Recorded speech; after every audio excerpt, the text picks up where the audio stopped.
So let's start with another tree to get an idea of a different leaf morphology. So again, we start with the how to use this tree, this key, and it tells us to go to page 5. So this is the leaf we're going to be looking at. This is the tree we're going to be looking at, and this is a stem with multiple leaves.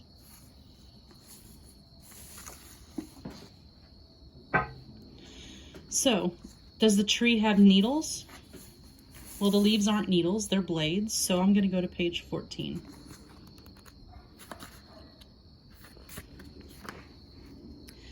If the leaves or buds grow opposite, I'm going to do a certain thing, or if they grow alternately, I'll do a certain thing. So let's first take a look at this branch. Each one of these sections that you see here represents a bud.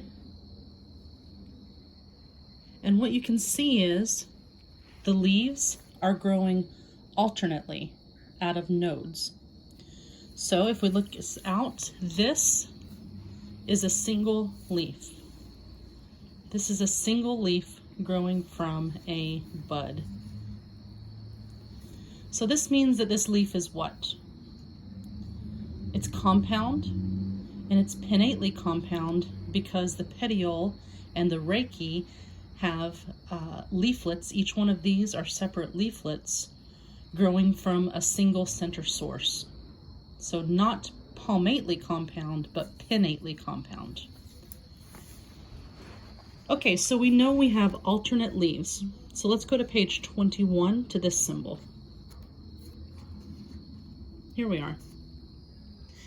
If the leaves are compound, composed of several leaflets, we go below to this image. Well, we know that these are compound leaves composed of several leaflets. So we move here.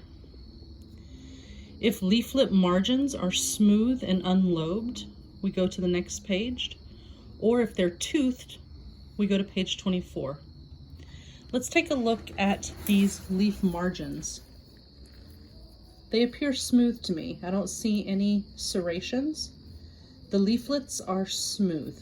So the leaflets on each of the larger leaves that we see here are smooth. So if they're smooth, we go on the next page to this image.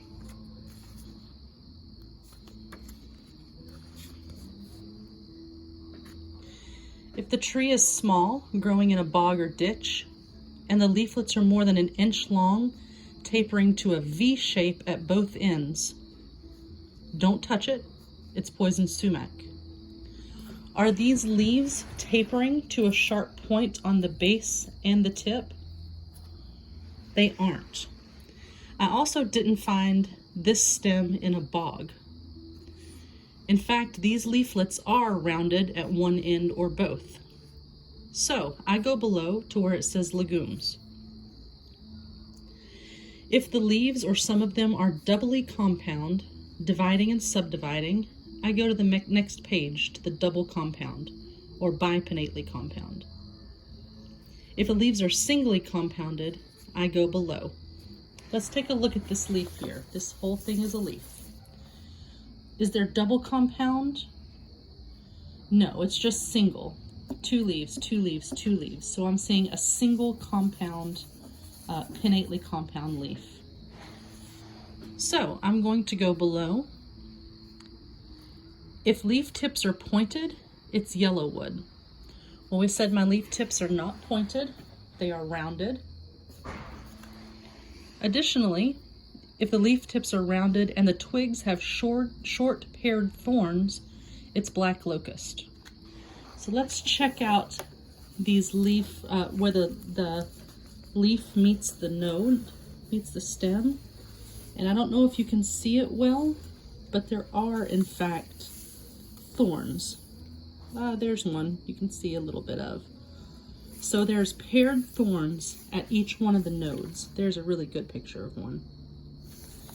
So I can be confident that the tree I'm looking at is a black locust.